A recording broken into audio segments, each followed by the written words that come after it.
Morning guys, or afternoon, wherever you are in the world. Try and hold this camera a bit steadier, this phone. So today, we're running, wait for it,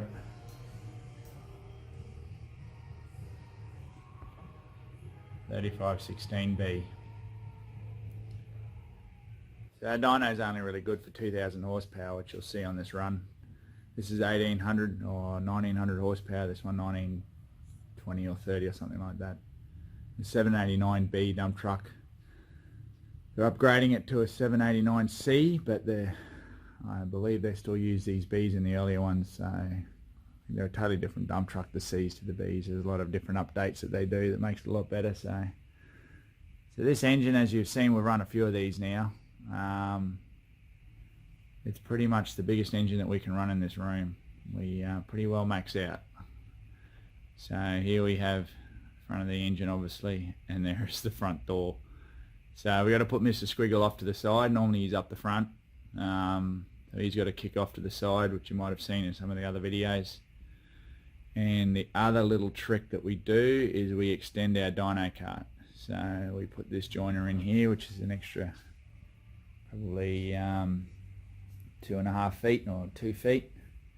This extension, we use these machine bolts, machine shanked bolts, so that she gets nice and square. So another thing we need to do as well is take off our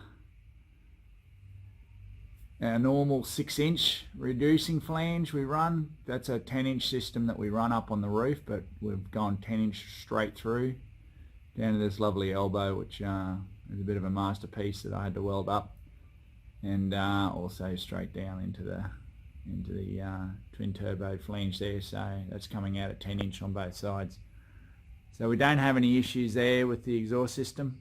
The only other thing that we do is we have our 6000 CFM. There was a question there on YouTube about how we keep the room cool when we're running these larger engines, or when we're running engines in general, just to try and keep consistent horsepower readings.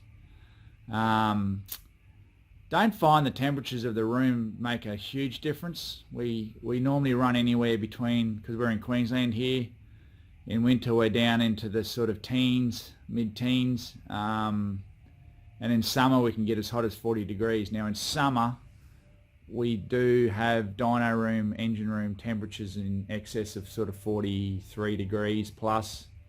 In winter we're down in the sort of mid-20s. I find that extra sort of 10-15 degrees is really negligible when it comes to running these motors. We don't see a lot of horsepower difference between winter and summer.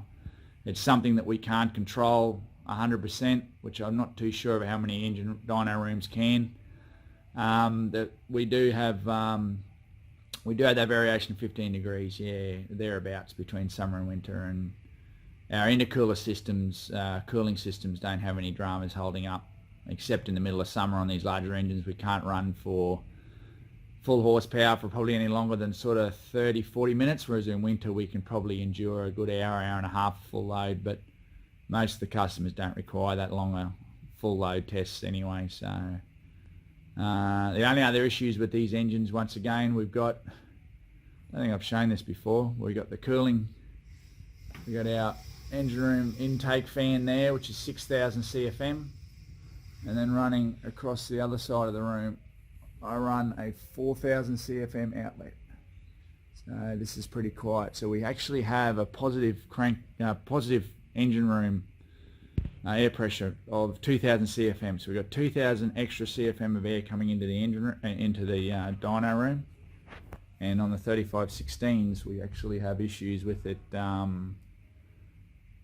Engine absorbs, takes more than that 2000 CFM, so sometimes we turn the exhaust fan off to create a positive engine room again, dyno room, but it's marginal. We just noticed that the door's just starting to sort of pull open a little bit at full horsepower with that 2000 coming in, so it does have a little bit of lower air pressure on the 3516s. It's the only engine that we actually have more CFM getting drawn by the engine than what the engine room's taking in, so, or the dyno room I should say. So anyway, just a little bit of information there before we run this 3516, and wait for the video. See you soon.